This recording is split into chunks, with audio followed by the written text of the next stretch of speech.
અમદાવાદથી એક breaking news મળી રહ્યા છે। ધંધુકામાં યુવકની હત્યાનો મામલો। પોલીસે બંને આરોપીને સાથે રાખીને ઘટનાનું રીકન્સ્ટ્રક્શન કર્યું। ધંધુકાની મુખ્ય બજારમાં નીકળ્યું આરોપીઓનું સરઘસ। આરોપી રિઝવાન અને સમીરના 22 એપ્રિલ સુધી રિમાન્ડ મંજૂર કરવામાં આવ્યા છે। હત્યા પાછળ અન્ય કોઈ કારણ કે કેમ તે અંગે પણ તપાસ કરવામાં આવશે।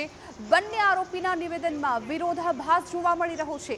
હત્યાનું પૂર્વ કાવતરું હતું કે કેમ તે મુદ્દે પણ તપાસ કરવામાં આવી છે, પરંતુ અત્યારે ઘટના સ્થળ પર આ બંને આરોપીને લઈ જવામાં આવ્યા છે અને રીકન્સ્ટ્રક્શન કરવામાં આવ્યું છે। આપ જુઓ કેવી રીતે આ બંને આરોપીઓને, આ હત્યારાઓને દોરડા વડે બાંધીને ઘટના સ્થળ પર લઈ જવામાં આવ્યા અને રીકન્સ્ટ્રક્શન કરાયું।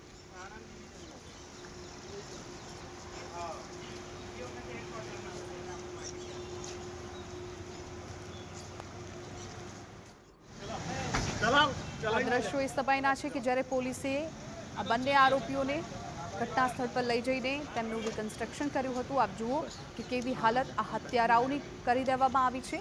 હાલ તો અગાઉ થોડી વાર પહેલા તેમને કોર્ટમાં રજૂ કરવામાં આવ્યા હતા। 14 દિવસના રિમાન્ડ માંગવામાં આવ્યા છે, ત્યારબાદ રીકન્સ્ટ્રક્શનના દ્રશ્યો।